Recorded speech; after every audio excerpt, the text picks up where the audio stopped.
ভারতের প্রাক্তন প্রধানমন্ত্রী প্রয়াত রাজীব গান্ধীর 33তম শহীদ দিবস পালন করল জাতীয় কংগ্রেস। শিলিগুড়িতে দার্জিলিং জেলা কংগ্রেসের দলীয় কার্যালয়ে বিধান ভবনে রাজীব গান্ধীর প্রতিকৃতিতে শ্রদ্ধা অর্পণ করেন জেলা কংগ্রেস সভাপতি শঙ্কর মালাকার সহ জেলার সম্পাদক জীবন মজুমদার।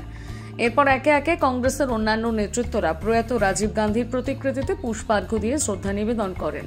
এর পাশাপাশি তার জীবনী ও তার নানা কাজ নিয়ে আলোচনা করেন জেলা কংগ্রেস সভাপতি।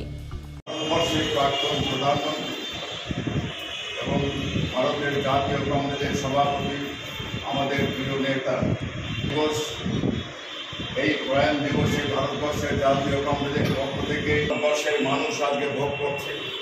সেই নেতার প্রয়াণ দিবসে 33তম প্রয়াণ দিবসে তার প্রতি ফুল নিবেদন করে শ্রদ্ধার শঙ্কর মালাকার মহাশয়।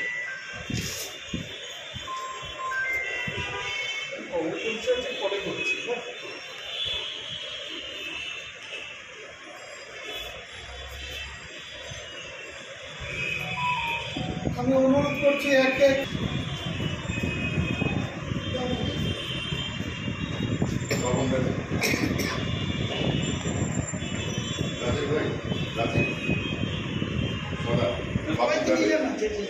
চলো সবাই চলো ইন্টারন্যাশনাল টি ডে।